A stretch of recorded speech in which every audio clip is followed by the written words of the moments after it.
2월 7일 금요일 8시 줌 웨비나 강의를 맡은 나계론 인사드립니다. 안녕하세요.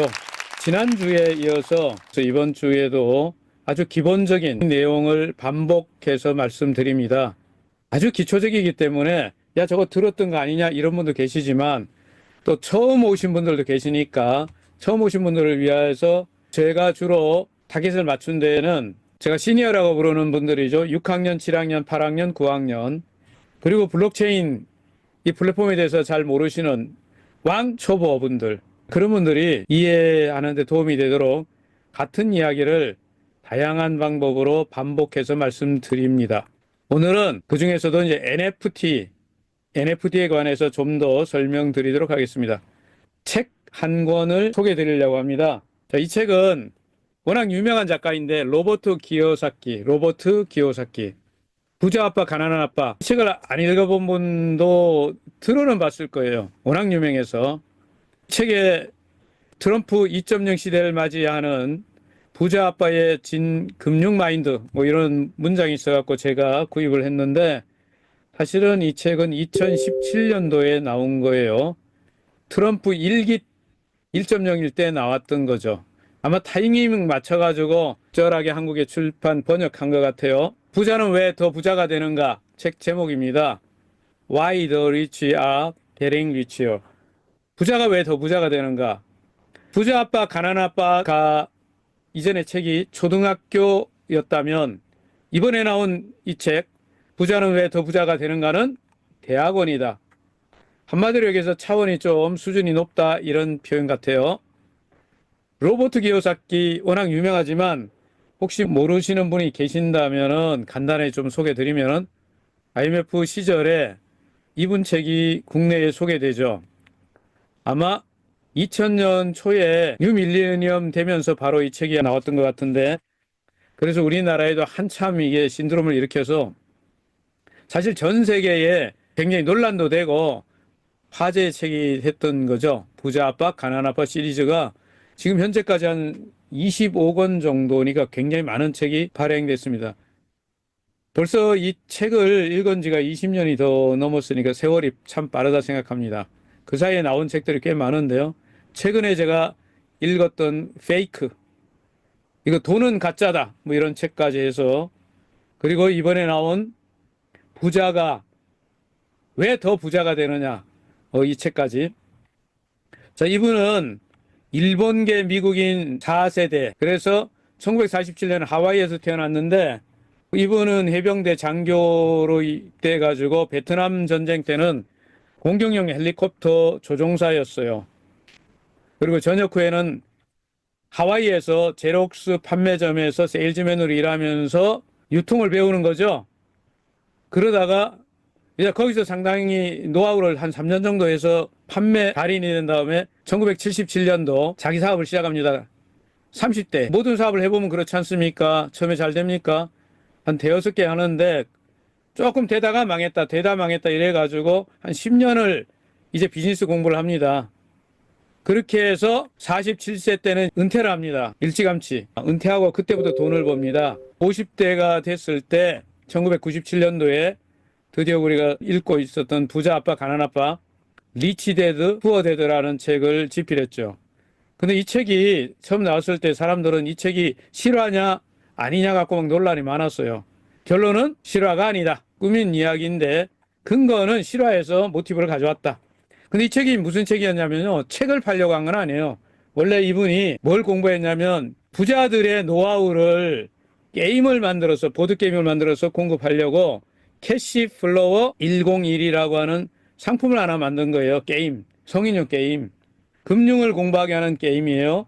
근데 이걸 만들었는데 이거를 팔려니까 광고를 하자니 돈도 없고 신문이나 텔레비전 광고하려면 엄청난 비용은 들어가고 그래서 머리를 씁니다. 아이디어를 내서 좀 저렴하게 광고도 하면서 학생들 이거를 사용할 수 있는 고객도 만들 수 있는 방법이 없을까. 그래서 연구한 게 광고 팜플렛을 8쪽짜리 혹은 30쪽짜리 이런 안내책자 만드느니 책을 쓰자. 100페이지 이상 이걸 썼던 것 같아요. 페이지가. 그리고 나중에 출판할 때는 한 160페이지인가 이렇게 돼요. 부자 아빠, 가난한 아빠 일권 말하는 겁니다. 그리고 나서 시리즈로 계속 나오면서 지금까지 책이 한 25권 나온 거죠. 요 게임이에요. 요게 보드게임이니까 사람들이 이거 놓고 모의 투자 훈련을 하는 거예요. 우리나라도 최근에 들어와가지고 상당히 많이 하고 있는 거를 봤는데 요 가운데 있는 판이 다람쥐 쳇바퀴 돌듯이 사람들이 살아가는 거죠. 뱅글뱅글. 이 쥐경주라고 해놓은 거죠. 투자하는 이야기는 뭐 제가 오늘 생략하고 이걸 소개하기 위해서 책을 썼는데 책이 대박 나는 거죠. 엄청나게. 지금까지 3천만 부가 뭐 이상 팔렸다고 들었습니다. 굉장히 많이 책만 팔아서도 수백억 벌었죠. 이번에 책에서 왜 부자가 더 부자가 되는가, 부자는 왜 더 부자가 되는가에서 첫 번째 이야기하려고 하는 것은 우리가 학교에서 배울 수 없었던 금융 문해력을 키워라. 금융 이해력이라고 번역해도 됩니다. 부자와 빈곤층, 중산층의 차이는 뭐냐? 교육의 차이인데 안타깝게도 제도권 학교에서 배울 수 있는 그런 교육이 아니다. 돈의 언어를 읽고 이해하는 금융 문해력을 키워야 한다. 금융 문해력을 키워야 한다. 금융 문해력을 키우면 금융 문제를 해결할 능력을 갖춘다. 이게 핵심이에요. 금융교육이 뭘 하냐면 금융 문해력, 금융 이해력을 높여주고 금융 이해력은 결국 금융 문제 해결하는 능력을 키워주고 금융 문제가 해결되면 금융에 대해서 더 똑똑해지고 금융에 똑똑한 사람은 결론은 부자가 된다.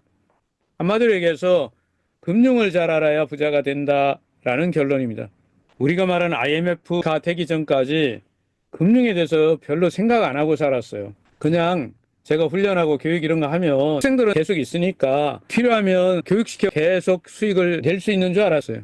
그때는 사무실을 3개, 5개 뭐 이렇게 몇 개 층을 쓴 적도 있는데 잘 돌아갈 때. 그런데 어느 날 갑자기 IMF가 됐잖아요. 영어로 I am fired 해서 나 해고됐다 그런 뜻이기도 하다는데 학생들이 비용을 내잖아요.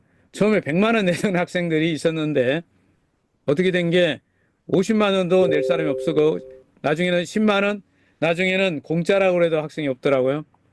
저는 그 이후에 이 책이 나오고 나서 충격을 많이 받았어요. 부자가 우리가 생각하는 것처럼 다르게 산다는 걸 알게 됐죠. 벌써 이제 20년이 된 것 같아요. 두 번째, 눈에 보이지 않는 유령소득을 쫓으면 부자가 되는 시간을 줄일 수 있다. 유령소득이 진짜 부자들의 소득이다. 뭐 이런 얘기를 해요. 유령소득이라는 것은 금융교육을 받지 않은 사람 눈에는 안 보이는 거예요. 유령처럼. 유령소득에 들어가는 것 중에 하나가 부채가 있고요. 빚. 또 하나 세금에서 나오는 파생상품이 있다. 일반적으로 이게 소득이라고 절대 생각하지 않는 거죠.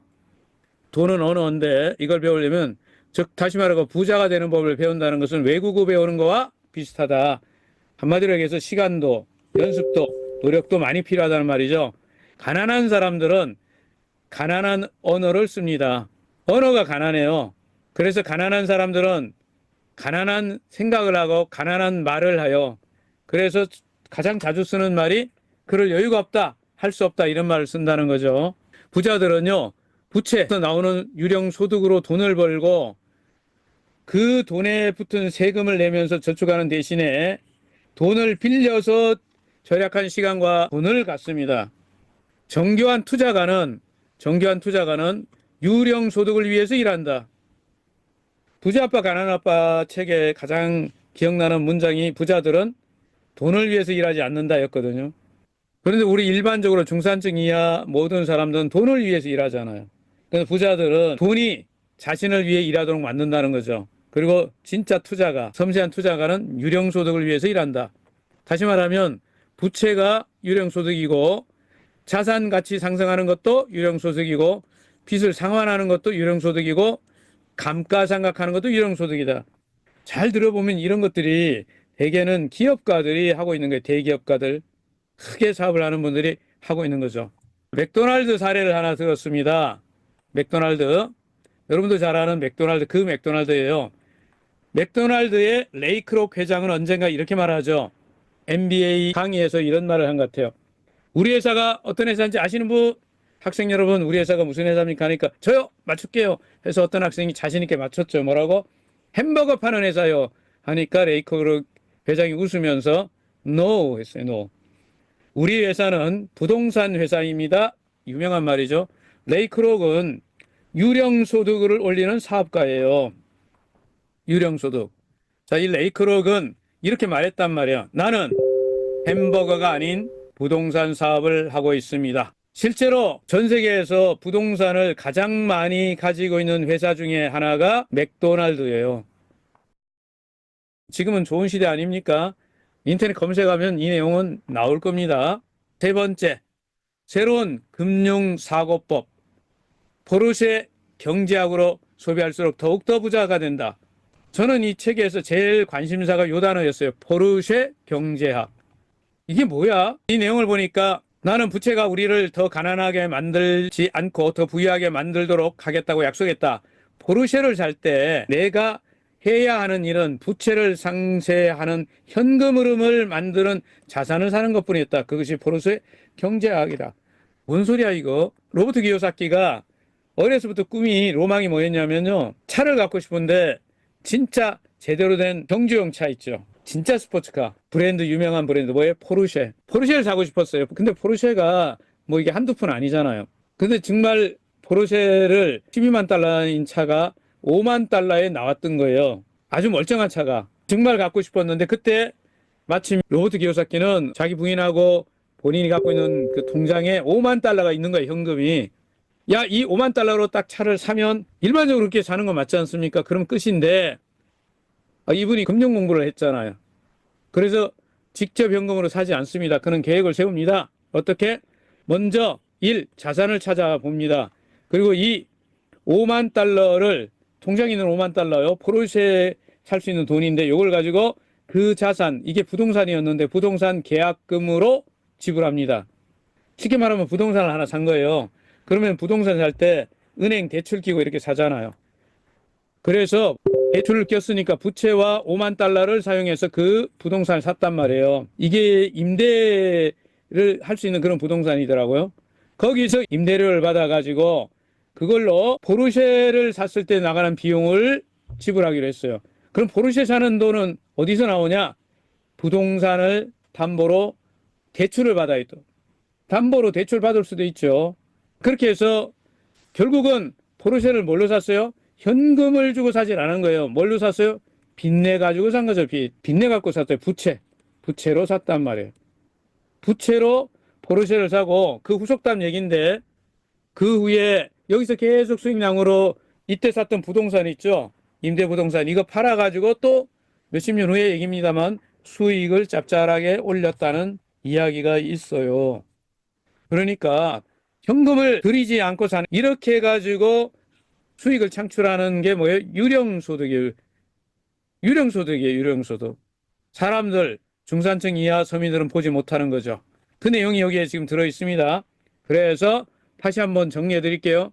시니어분들을 위해서 현금으로 사지 않고 대신에 자산을 샀어. 창고 임대 가능한 창고를 샀어. 건물. 그런 다음에 뭐예요? 거기서 뭐가 나와요? 임대 수입이 나오는 거예요. 현금. 창고를 사가지고 이게 대출 받아갖고 이걸 매수했겠죠. 매입해가지고 여기서 임대 수익을 일으켰어요. 결국 나중에 가니까 유령소득은 세율이 낮거나 세금도 아예 없는 간접 수입인데 나중에 가가지고 여기서 수익이 건물 팔아가지고 또 수익 나고 차는 공짜로 타고 다니고 지금도 차를 가지고 있다고 합니다. 이 차를. 자, 여기까지 오늘 책 소개는 끝. 나머지 이야기는 제가 다음에 이 책과 관련돼서 기회가 있을 때 또 뒷소식들은 전해드리도록 하겠습니다. 여러분이 기억해 둬야 되는 거는 부자들은 중산층이나 서민들하고는 전혀 다른 전략으로 부자가 되는 거예요. 유령소득으로 부자가 되는 거예요. 오늘부터 여러분들이 유령소득에 관심을 가지면 모두 올해 또 부자 대열에 들어설 수 있다고 생각합니다. 자, 우리가 투자나 사업 참여를 하려면 한번 체크해 봐야 되는 게 있겠죠. 회사, 오너, 상품 마케팅, 그리고 플랫폼 이런 것들, 자산 가치 이런 것들. 를 조사할 때 핵심 질문이 이런 거 있잖아요. 이 기업이 장기적으로 성장할 수 있을까? 재무 상태는 건전한가? 경영진은 신뢰할 만한가? 기업이 경쟁사보다 강점이 있나? 현재 주가 자산 가치가 합리적인가? 그리고 거시경제나 산업 트렌드에 긍정적인가? 법적 리스크는 없는가? 이런 거 다 체크해 봐야죠. 제가 이거 다 설명하면 시간 가니까 여기에 경쟁력 이야기에서 워렌 버핏 유명하니까 이분 얘기를 한번 들어볼게요. 이분은 투자할 때 항상 뭘 보고 투자하죠. 어떤 기업을 찾느냐면 경제적 혜자를 가진 기업을 찾아라. 경제적 혜자라는 말이 보니까 이런 뜻이네요. 진입 장벽, 브랜드 가치, 네트워크 효과, 특허, 독점적인 기술 이런 등등 해가지고 넘사벽인 그런 기업을 찾아라는 거예요. 아무나 할 수 없는 그런 사업을 하는 걸 찾아라는 거예요. 메타페스티스트 플랫폼을 제가 쭉 공부한 결론은요. 이거 아무나 할 수 있는 게 아니에요. 이건 굉장히 특별하게 독특하게 누구도 이걸 흉내는 낼 수 있는데 이렇게 할 수 있는 게 아니라는 걸 제가 알게 됐거든요. 이걸 다른 말로 하면 뭐가 있다? 경제적 혜자를 가진 기업이다. 트렌드에 맞는가 이런 걸 보라고 해서 캐시우도 유명한 분이죠. 자, 여기서 뭐라고 하냐면 혁신 기술과 미래 트렌드를 선점하라. 이게 어떤 기술이라는 게 한치 앞을 보고 가야 되죠. 자, 이 얘기는 뒤에서 또 우리가 뭐 AI 얘기할 때 또 할 수 있습니다. 메타페스티스트가 무한한 미래, 미래 비전이 뭔가 이걸 위해서 지금 어디에 있죠? 필리핀에서 강한철 회장님 뭘 하시느냐면 첫째, 필리핀 전역에다가 전국을 네트워크를 만들고 계시죠. 필리핀 전역의 주요 도시에 혁신적인 게임 및 레이싱 센터를 만들어 게임 룸을 만들고 있습니다. 누구나 쉽게 접근할 수 있도록 지금 만들고 있죠. 그렇게 하면서 필리핀 업계 리더나 기술 공급 업체와 협력해가지고 이 컨소시엄을 구축하고 첨단 혁신을 제공한다. 그리고 지속 가능한 이니셔티브, 친환경 게임 센터를 구축하고 뭐 이런 것들 지금 이런 모든 것들 그다음에 글로벌 경쟁력을 가지고 있고 세계적인 게임 및 경마 산업의 선두주자로 성장시켜서 어떻게 보면 필리핀 안에서도 굉장히 창의적인 기업으로 육성하고 있다. 이런 내용이 들어있죠. 자세한 내용은 다음에 또 여러분이 보시게 될 겁니다. 축하할 일이 있어서 올려드립니다. 아마 여러분 보신 분들도 계시는데 우리나라 한국 대표하는 총괄 대표 소영수 대표님이 선임됐죠. 지금 현재 메타표 그룹은 베트남이나 필리핀에는 공식적인 법인이 있어서 대표 체제로 운영되고 있는 걸 다 아시죠? 근데 한국은 그동안 이제 준비하는 과정에서 회장님이 직접 다 한국의 일을 사실 작년에는 거의 1년 가까이 수고 많이 한 거 여러분 다 알고 계시잖아요. 이제는 필리핀 일을 해야 되기 때문에 누군가 한국을 맡아서 한국 법인, 한국의 그러니까 법인장처럼 대표 역할을 해야 되는 거죠. 참고로 베트남에서는 대표를 법인장 이렇게 표기를 합니다. 법인 대표. 흔히 기업에서 말하는 대표이사 이런 개념이랑 똑같다고 보시면 돼요. 이번에 소영수 월드 지사장님이 한국 총괄 대표를 맡으셨죠. 축하드립니다. 이제 앞으로 한국에서도 지금까지는 회원분들이 처음에 이렇게 접근했을 때 조금 불편했던 것 중에 하나가 직원들이 베트남 직원이다 보니까 한국어에 대해서 어려움이 많죠. 우리말을 배우기는 했어도 거의 우리나라 기준으로 보면 초등학교 3학년 정도의 한국어 구사 능력이 있대요. 그러다 보니까 빨리빨리 전달이 잘 안 될 수도 있고 그래서 불편했었죠. 근데 지금부터는 조영수 대표님 쉽게 말하면 CS팀이 구성돼서 여러분들이 필요한 모든 것을 즉각 처리하게 됩니다. 그래서 올해부터 환경이 엄청 좋아진 거죠. 방금 전에 텔레그램에서 캡처한 건데 일정이 이렇게 결정이 났다고 결정돼서 22일 날 2월 22일 날 취임식을 하네요. 여러분들 많이 축하해 주시고요. 여기다가 축하합니다 이렇게 채팅창에 올리셔도 될 것 같네요. 이렇게 해서 각 국가의 대표 체제를 만들어지면서 점점 메타프 그룹이 그동안에는 수면 아래에 있었다면 이제 글로벌 기업으로 부상하는 시점이 됐다. 2025년도 새해는 확실히 출발부터 다르다고 생각합니다. 첫 번째 할 일이 방향이 이게 지사장님들이 할 일이지만 여기 대표님들도 계시고 또 처음 들어오신 회원님도 계시죠. 그러면 어차피 처음부터 이걸 정확하게 이해하는 게 좋을 것 같아요. 전 모든 사람들은 첫 번째 우리 레벨이 멤버에서 에이전시 있고 디스트리뷰트 있고 어드바이저 있고 월드 어드바이저 이렇게 5단계 레벨이 있다는 거는 아시는 분들 아시죠? 에이전시는 우리 이 플랫폼에서 가장 중요한 리더죠. 소득도 가장 많이 창출할 수 있는 리더인데 할 일이 뭐냐면 활동하는 회원을 자신을 중심으로 조직하는 거예요. 모집하는 거죠. 그러면 수익이 극대화됩니다. 이게 첫 번째 할 일이고요. 가장 중요한 일이고, 두 번째는 지금 가장 핫한 게 뭐예요? 필리핀에 게임룸을 지금 만들고 있죠. 여기에 투자해서 굉장히 단기면서 고수익이 될 수 있는 조로의 찬스라고 봅니다. 이 두 가지를 다 하는 것이 가장 바람직하고, 이 둘 중에 어느 하나라도 집중하면 여러분 수익이 극대화될 수 있죠. 메타이스 토큰을 가지고 계신 분들은 뭘 받죠? 배당을 받고 있죠. 배당이 USDT로 나오죠. USDT를 배당한다는 건 무슨 뜻입니까? 현금 배당하고 동일한 겁니다. 한국만 거래소 사정에 의해서 이렇게 출금하는데 좀 어려워서 그렇지, 다른 나라를 기준으로 보면 USDT는 그냥 현찰이에요. 현찰. 바로 출금하는 거죠. 이런 배당에 관해서 많은 분들이 조금 불편하게 생각하는 분들이 계셨는데, 배당을 뭘로 주는지를 여러분이 정확히 알았으면 해서 이 내용을 안내드립니다. 메타이스 토큰에서 배당을 주는 배당 재원은요, 첫 번째 메타페시스 아이템 판매 수입에서 주는 겁니다.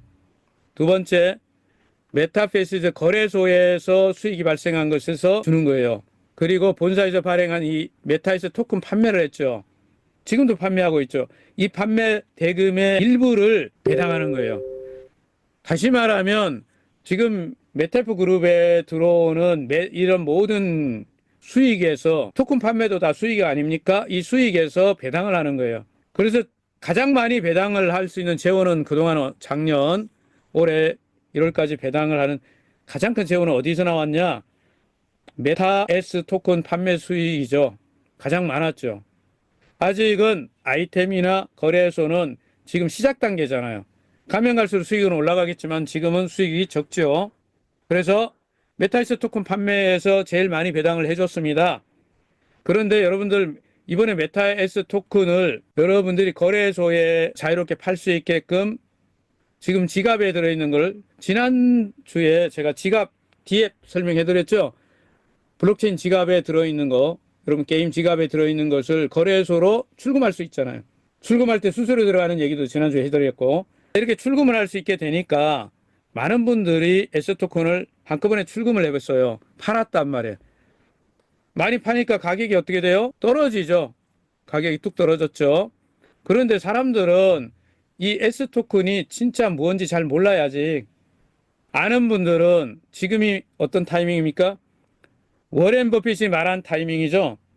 워렌 버핏, 세계 최고의 투자가 중에 한 사람인 워렌 버핏은 언제 자기가 갖고 있는 모든 실탄을 다 동원해서 자산을 사들이는지 압니까? 주가가, 우량주들이 주가가 푹 떨어져서 남들이 막 팔고 있을 때, 개미들이 막 던지고 있을 때 워렌 버핏은 다 줍죠. 지금은요, S토큰을 사들일 타이밍인데, 이제 처음 오신 분들은 이 플랫폼을 모르잖아. 가치를 못 느끼니까 불안해하고 계시잖아. 그러니까 구매량도 일시적으로 좀 떨어졌죠. 그러니까 재원이 조금 떨어진 것밖에 없어요. 그래서 이번에 전체적으로 들어온 금액에서 배당을 계산할 때 총 금액 대비해서 4.5%로 진행이 됩니다. 이 퍼센테이지는 매달 들어오는 수익에 비례하기 때문에 이제 제가 볼 때 필리핀이 움직이기 시작하면 이 부분은 이렇게 상향하게 되어 있지 않나. 당연한 얘기죠.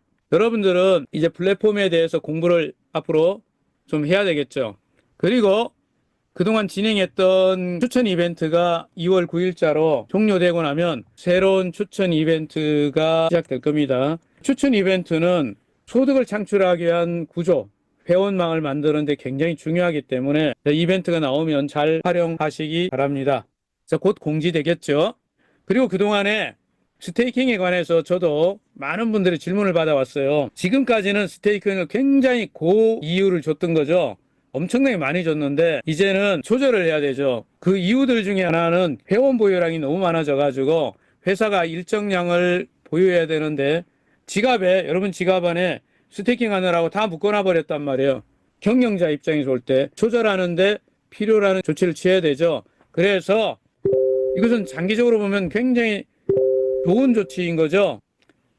플랫폼을 안정화시키기 위해서 하는 조치예요. 그래서 수익률을 이렇게 대폭 하향 조정 안 한다. 수익률을 하향 조정하면 우리 대부분이 어떻게 합니까? 이거 수익이 잘 안 내네. 그러면 어떡하지? 이거 팔거나 다른 걸 해야 되겠다. 이렇게 생각하죠. 그러면 그렇게 판매하면 회사가 보유량을 늘리게 되는 거죠. 그래서 이렇게 균형을 잡기 위해서 하는 조치라는 것을 이해하셔야 되는 겁니다. 많은 사람들은 자기 생각만 하니까 수익이 좀 떨어진 것만 보는 거예요. 그게 아니죠. 플랫폼이 건전하게 돌아가게 만드는 거예요. 개인적으로 저는 이런 블록체인 플랫폼에 대해서 뭐 관련된 일들을 좀 하다 보니까 회사 입장에서 당연한 조치라는 것을 이해합니다. 그리고 여러분들이 그 스테이킹 했던 것들 F 토큰을 어떻게 하면 되겠어요? 레이싱을 통해서 여러분들이 스왑해서 출금할 수 있죠. 지금 이벤트 하고 있지 않습니까? 레이싱 이벤트. 레이싱 이벤트는 한시적이에요. 3월 말까지 진행되거든요. 이때 이걸 잘 활용하는 것도 지혜로운 거죠. 자, 이 전략은 나기론 강사의 개인적인 의견이기 때문에 오해가 없기를 바라서 다시 한번 말씀드립니다. 제가 볼 때 메타베스티스를 하는데 이런 게 필요하다고 생각한 거예요. 또 다른 많은 것들이 있을 수 있고 또 전문 강사님들 강의를 들으면 훌륭한 내용들이 많기 때문에 참고로 강의가 언제 있죠? 지금 제가 오늘이 금요일 8시, 밤 8시에 했는데, 자, 8시에 하는데, 오전에 몇 시 하죠? 10시. 언제 하는 거죠? 월요일부터 월, 화, 수, 목, 금, 토. 일주일 내내 하는 거예요, 일주일 내내. 그래서 오전에 10시에, 오후 8시에 줌 웨비나가 있지 않습니까? 그 강사분들이 다 굉장히 중요한 내용, 또 여러분들에게 필요한 내용들을 강의하기 때문에 여러분들 처음 오신 분들 계시면 이런 정보를 입수하는 데 제일 좋은 방법은 줌 웨비나를 잘 활용해서 들으시면 됩니다. 그러면 제가 지금 얘기한 거 외에도 굉장히 많은 필요한 정보들을 얻을 수 있을 겁니다. 저는 4가지를 체크했는데, 첫째, 부자 마인드셋을 가져야 한다. 그래서 당분간 제가 책이나 이런 내용을 소개할 때 부자 마인드셋을 갖는데 도움이 되는 정보들을 드리려고 합니다. 그리고 두 번째는 블록체인에 대해서 기초 지식을 무조건 갖춰야 됩니다. 블록체인을 알아야 돼요. 디파이, 그래서 지난주에는 D앱을 설명드렸죠. 이번 주에는 NFT 얘기를 좀 설명드릴게요. 세 번째, 메타베스티스 플랫폼이 어떻게 돌아가는지 알아야 돼요. 이거 아는데 제일 좋은 방법이 뭐라고 그랬습니까? 레이싱에 참여해보는 거죠, 레이싱. 네 번째, 회원 조직을 만드는 거 하는 거죠. 뒤에서 또 설명하겠지만 한국 사람들이 우리가 아는 거 회원님 여러분들 전부가 저희가 하는 거는 마주로서 말을 육성 관리해서 줌마 만드는 걸 하는 거죠. 줌마. 이게 자산 가치를 늘리는 거예요. 앞에서 제가 로버트 기요사키 얘기하면서 유령소득 이야기 드렸지 않습니까? 유령소득. 자, 유령소득이 뭐냐면 자산 가치가 올라가는 일을 하는 게 유령소득이에요. 그럼 여러분들도 부자가 하는 일에 참여하고 있다, 이렇게 말할 수가 있습니다. 지난 시간에 D앱 이야기 드렸고, 이번 주에는 NFT 이야기를 드리고, 다음 주에는 메타버스 P2E를 좀 얘기 드리려고 합니다. 여러분들이 플랫폼을 가장 빨리 파악하는 방법은 뭐다? 레이싱을 통해서, 아레나 레이싱을 통해서 플랫폼을 빨리 익힐 수 있다. 그래서 누군가한테 플랫폼을 빨리 알려주고 싶다. 그러면 어떻게 하면 돼요? 야, 너 이거 레이싱 한번 참여해봐. 이렇게 얘기해주면 빨리 이해해요. 두 번째, 소득도 창출하고 팀도 구성하고 장기적으로 뭘 하는데 좋은 게 뭐예요? 필리핀 가맹점 투자하는데 참여하는 일이에요. 돈도 벌고 조직도 늘릴 수 있는 절호의 찬스죠. 세 번째, 장기 플랜으로 마주 팀을 만드는 거죠. 자, 한국에서는 마주 그룹이 만들어져서 대표님들은 말을 육성 관리해서 명말을 만들고 말의 자산 가치를 끌어올리는 거예요.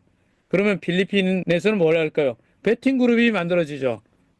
이게 지금 2025년도에 메타베스티 플랫폼에서 가장 중요하게 생각하는 것입니다. 우리가 뭐 해야 되는지 안다는 거 굉장히 중요하게 저는 생각합니다.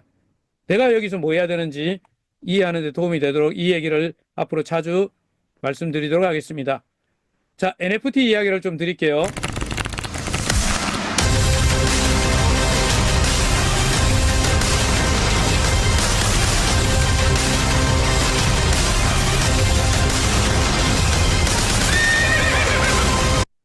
자, 이거 영상이 다 본 거라서 제가 건너뛰는 거예요. NFT 시장이 작년부터 이렇게 이제 다시 서서히 올라가기 시작하는 그 전 세계. 그래서 지금 NFT 컬렉션들이 몇 개만 제가 찍어서 봤는데 유명한 것들 전부 다 거의 조 단위에 도달할 줄. 플랫폼 전체는 훨씬 커요. 크립트 펑크가 15억 달러, BAYC 지루한 원숭이 요트클럽이 7억 5천만 달러, 엑시 인피니티도 7억 달러, 이 정도 가치들을 가지고 있는데 점점 이게 올라가기 시작하고 있죠. 다시 회복되기 시작하고 있습니다. 자, 블록체인 역사를 좀 공부할 필요가 있어서 복습합니다. 자, 블록체인 역사. 우리가 2008년도에 사토시 나카모토 이야기 뭐 잘 아시죠? 그냥 쭉쭉 넘어가겠습니다. 이거 몰라도 돼요. 그냥 이런 일이 있었죠. 2013년도에 우리가 아는 비탈리 셀린이 이더 기반을 만들죠. 여기서 중요한 게 스마트 컨트랙이 나오죠.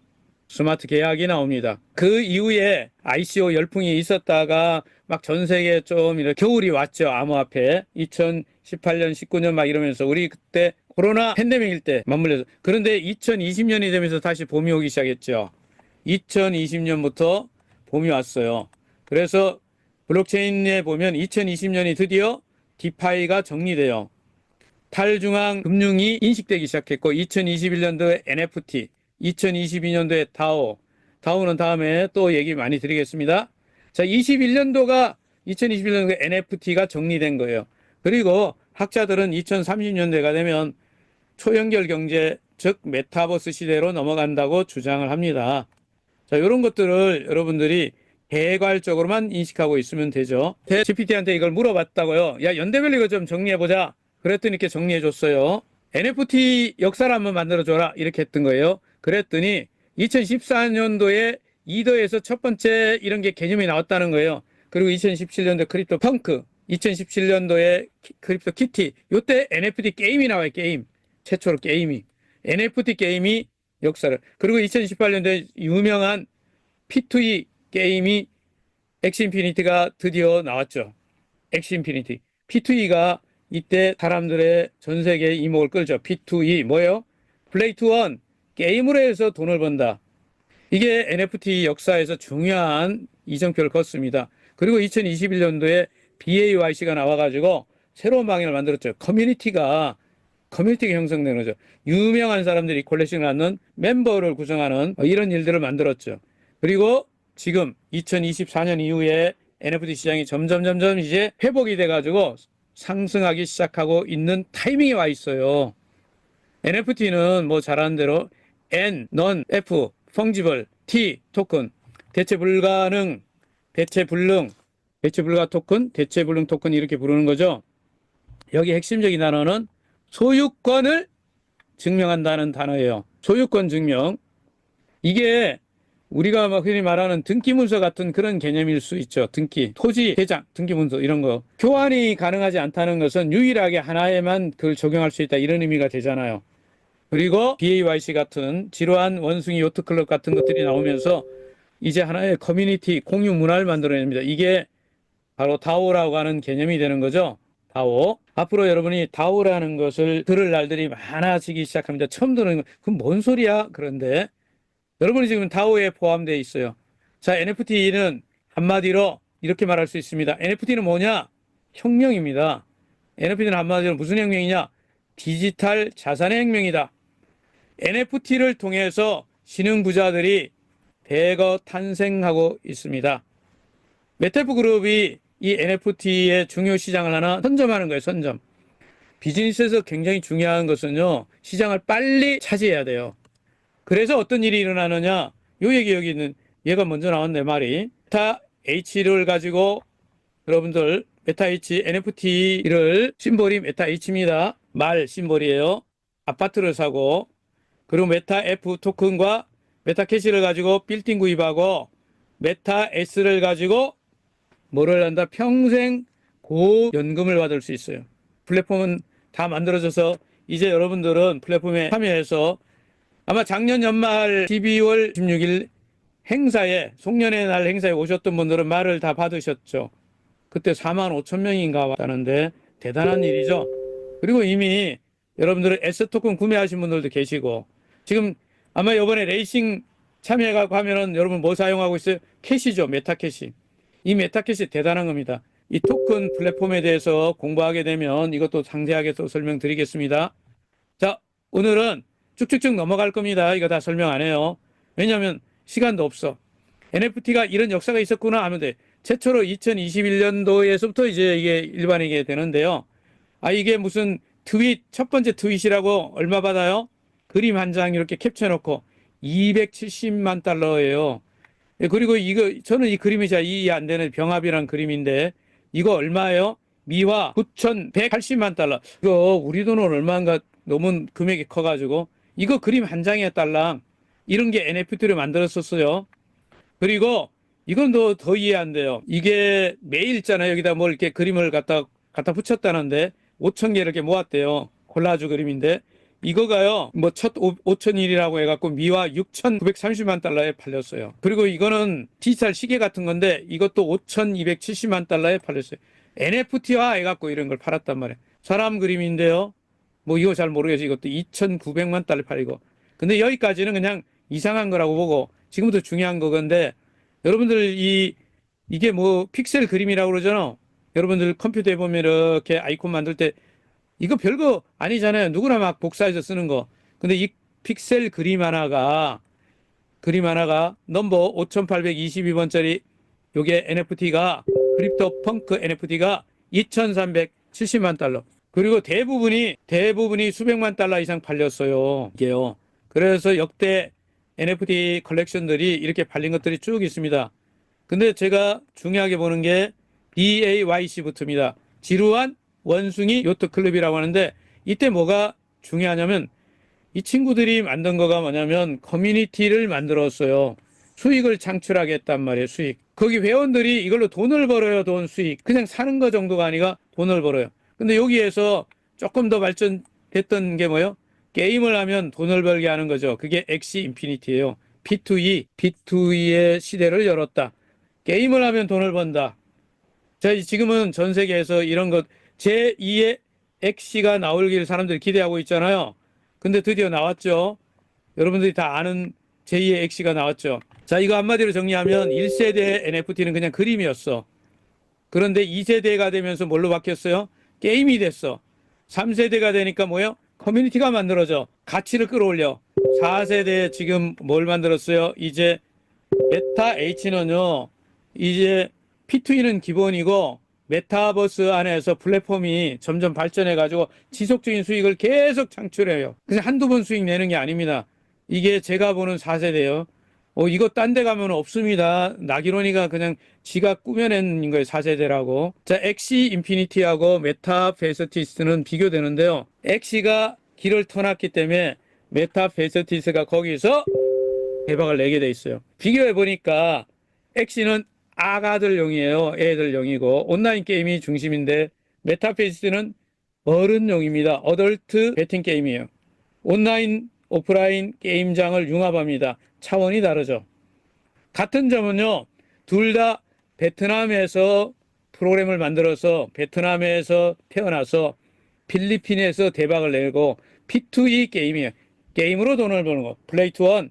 그래서 이게 같은 점인데 이제 길을 닦아놨는데 지금 강한철 회장님 가서 뭐하고 계시죠? 바로 여러분들 게임장을 만드는 일을 지금 스타트하고 온라인에 뭐 만들어 회원 만드는 일을 스타트했죠. 훨씬 빠른 속도로 훨씬 크게 만들어질 겁니다. 다른 점이 있으면 제가 좀 전에 말한 대로 엑시는요 일반 사람들이 하는 거예요. 하다 안 할 수도 있는데 이 메타페스티스는요 이런 겁니다. 제가 방송이니까 이렇게 말할게요. 비유해서 강원랜드 같은 거예요. 한 번도 안 가는 사람은 있으나 한 번 가면 계속 가는 그런 거예요. 그래서 이건 상황이 달라요. 이해 다 되셨죠? 여러분들 빨리 알아들으셨으니까. 그래도 메타페스티스의 메타H. 지금 제가 왜 이 얘기를 하냐면 NFT 지금 설명하고 있는 겁니다. NFT 말의 다음 버전들은 뭐냐? 이제 기수 나오죠, 기수. 그리고 아이템 장착됩니다. 자, 이 그림들은 다음에 또 설명을 한 번 더 해야 되기 때문에 제가 여기까지만 보여드리고 가치가 이렇게 쭉 상승하는데 100만 마리가 20만 마리를 줄어들고 그 사이에 기수가 장착되고 아이템이 가동되고 경매가 작동하게 되면 상상을 못할 얼마나 가격이 올라가냐면 어느 날 NFT 말 한 마리가 아파트 한 채 되는 것은 저는 기정사실이라고 생각해요. 그냥 시간만 언제이냐 일 뿐이에요. 무조건 글로 가게 돼 있어요, 이거. 저는 블록체인의 요 얘기는 다음에 또 해드리겠지만 블록체인 이 패러다임을 전환한 인물 3명을 저보고 꼽으라면 사토시 나카모토는 못 만나봤고요. 비탈릭 부테님을 만나봤고요. 강한철 회장님을 만나봤어요. 이 세 명이라고 생각합니다. 근데 강한철 회장님이 한 거는요. 여러분들이나 저한테 중요한 뭐냐면 세계 최초로 게임으로 돈 버는 메타버스 플랫폼을 만들어 줬다는 거죠. 그럼 여러분이 여기 합류했다는 게 대단한 거고요. 여러분들이 기회를 잡았다고 생각합니다. 자, 한국에서 이 레이싱을 하잖아요. 지금 여러분이 레이싱 하는 분들 많이 계시는데 여기 상 받은 분들 많이 계시잖아. 여기 레이싱 할 때 유튜브 채널에서 이렇게 뭘 실시간 채팅을 해주죠. 여러분 레이싱 중계해주는 대표님들 엄청 수고 많아요. 제가 지금 1시간 아직 안 되고 한 50분 떠드는데 목 아프잖아. 근데 2시간 동안 이거 중계하잖아. 그러니까 여러분들 여기다 모여야 돼요. 응원글 올리셔야지 채팅. 응원글 이렇게 올리는 거 이거 하셔야 됩니다. 이런 거 여러분 다 모아가지고 이런 거 중요한 거 이거 어디다 쓸까요? 바로 필리핀에 유저가 들어오면 이거 다 본단 말이에요. 야, 이거 재밌네. 잘 되네. 그래서 한국에서 뭘 하는 거예요? 불을 지피는 거예요, 지금. 게임을 하면서. 그러면 어디서 불이 활활 탄다고요? 필리핀에서 활활 탄다. 그래서 아레나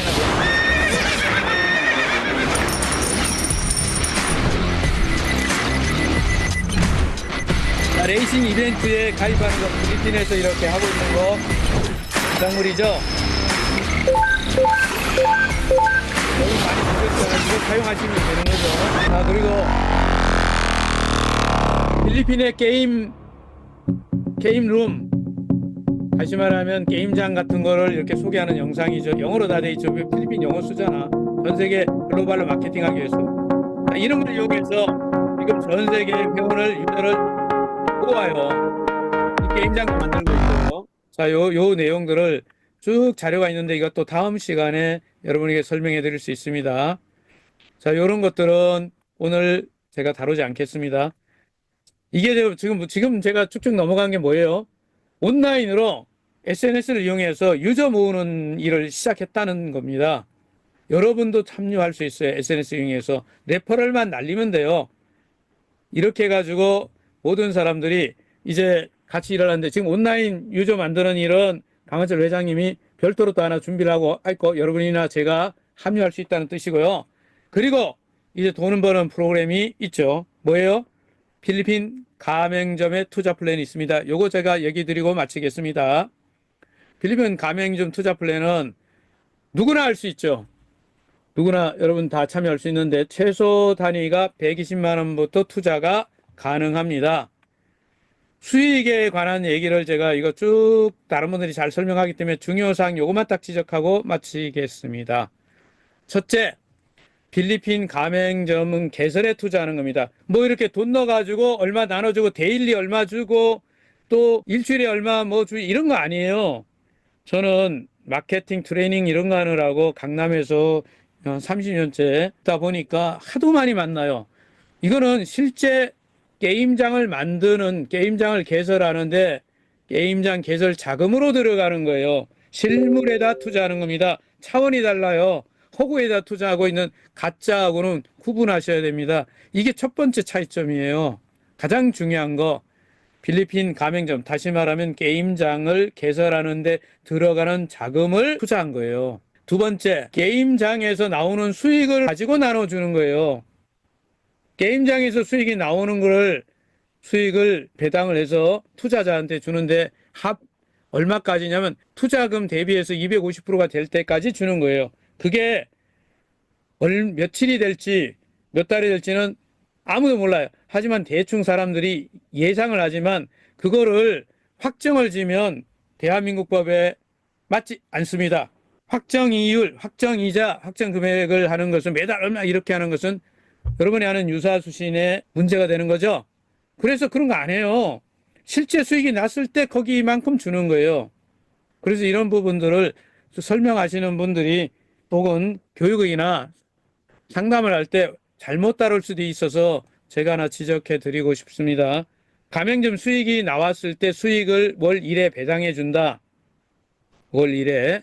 그래서 합의 250%까지 투자한 사람한테 주는 거다. 세 번째, 투자금에 대해서 사람들 불안하잖아요. 수익 안 나면 어떻게 해요? 흔히 말하는 원금에 대해서 보증하는 용도로 실제 그만한 자산 가치가 있는 담보물을 제공합니다. 여기서 중요한 거는 실제 가치가 있는 걸 제공한다는 겁니다. 이거는 대한민국 법에 무언가를 투자를 받을 때 그만한 상응하는 것을 줘야 되는 거예요. 이건 중요한 겁니다. 그래서 여러분들이 그거 이해를 하셔야 돼요. 이건 굉장히 중요하기 때문에 투자금에 대해서 보증을 해주는 거예요. 그래야 여러분들이 편안하게 안심하고 투자를 하잖아요. 마음 놓고 투자할 수 있는 거죠. 원금을 보증한다면 못할 게 어디 있어요, 세상에. 네 번째, 제가 요거 한마디 드려야 됩니다. 재투자, 순환 마케팅 같은 개념은 관계 없습니다. 이게 무슨 그런 마케팅 아니에요. 강남에 보면 펀드 마케팅 하는데 뭐 몇 프로 넣고 막 이렇게 대감기 한다고 그러더라고요. 재투자 안 돼, 재투자. 용어 잘못 쓰면 안 됩니다. 재투자라는 것은 같은데 또 한 번 넣는 걸 재투자라고 그래요. 저희는 가맹점을 하나 낼 때, 개설할 때 돈이 들어갔죠. 여러분이 거기서 수익이 났으면 그거를 두 번째 가맹점, 세 번째, 네 번째 다른 가맹점, 신규 가맹점에다 투자는 하지만 기존 가맹점에 재투자하지는 않는다. 재투자라는 개념은 맞지 않습니다. 제가 볼 때 바꾸는 게 좋겠습니다. 순환 마케팅 이렇게 쓰면 안 돼요. 순환하지 않습니다. 그냥 일에 투자돼 갖고 수익을 가져가는 거예요. 그러면 회사는 여러분들이 투자해 준 덕분에 기반을 만들어서 계속 또 늘리고 플랫폼이 커지겠죠. 플랫폼이.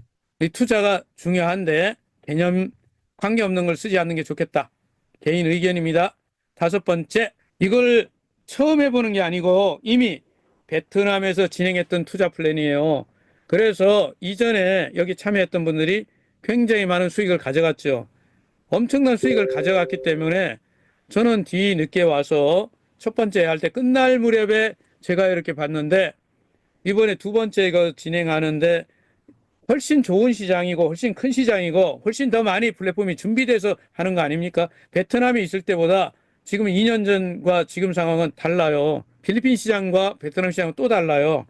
그래서 여러분이 이 투자 플랜은 굉장히 중요한 거예요. 여러분이 참여 적극적으로 제가 권장합니다. 그리고 여섯 번째, 여러분 지금 하는 한국의 아레나 이벤트와 이 투자 플랜과 베트남의 실제로 게임장 여는 투자 플랜, 그다음 온라인으로 유저 모으는 거 이런 게 합쳐져 가지고 플랫폼이 세팅되는 거잖아요. 유저들이 많이 늘어나잖아요. 수익이 어떻게 될까요? 극대화되죠. 제가 볼 때 올해 2025년대 이게 다 제대로 되면 이미 이 플랫폼은 글로벌 플랫폼으로 제가 작년에 자산 가치가 1조 플랫폼이라고 얘기해요. 이건 개인 제 의견입니다. 지금은 10조 플랫폼, 100조 플랫폼으로 이렇게 성장해요. 이것이 제가 볼 때 투자 플랫폼에 대한 이해입니다. 물론 제가 설명한 것이 100%가 아닐 수 있어요. 오류가 있으면 여러분들이 양해해 주시고요. 이건 제 개인 의견이라는 걸 분명히 말씀드렸습니다. 그래서 필리핀 투자 플랜은 이거 제 개인 의견입니다. 낙이론 의견입니다. 회원들에게는 단기적으로 고수익을 주는 거예요. 회원 여러분이 추천할 수도 있잖아요. 소개할 수도 있잖아요. 내가 이 플랫폼을 정확하게 이해한다면 이 투자 플랜 괜찮네. 확신이 있으면 소개해도 수익이 발생하고 직접 하실 수 있고 투자자에게는 수익만이 아닙니다. 이 플랫폼의 가치를 직접 경험하죠. 수익이 나가지고 배당을 한 거 아닙니까? 게임장이 돌아가가지고 거기서 배당을 가져가는 이거 되는 거다. 회사 입장에서는 600개 가맹점을 통해서 지속적인 수익 창출하는 시장이 구축되잖아요. 이 오프라인의 게임장 하나는요, 온라인에 100배 효과가 있다고 합니다. 굉장히 중요해요. 그래서 이거 게임장에 투자하는 일하고 제대로 알고 투자해야겠다라는 생각 때문에 제가 좀 톤을 높였는데 괜히 잘못 오해하지 않도록 제가 말씀드린 거고요. 그래서 여러분들 모두 투자하시고 수익도 창출하고 회원도 늘리고 메타페스티스 is your future. 여러분의 미래입니다. 이제 나머지 이야기들은 마무리하겠습니다. 오늘 시간이 다 된 관계로 다음 주에 또 얘기하겠습니다. 오늘 강의를 끝까지 잘 들어주신 여러분 대표님 모두 감사드리고요. 다음 주에 뵙겠습니다. 주말 잘 보내십시오.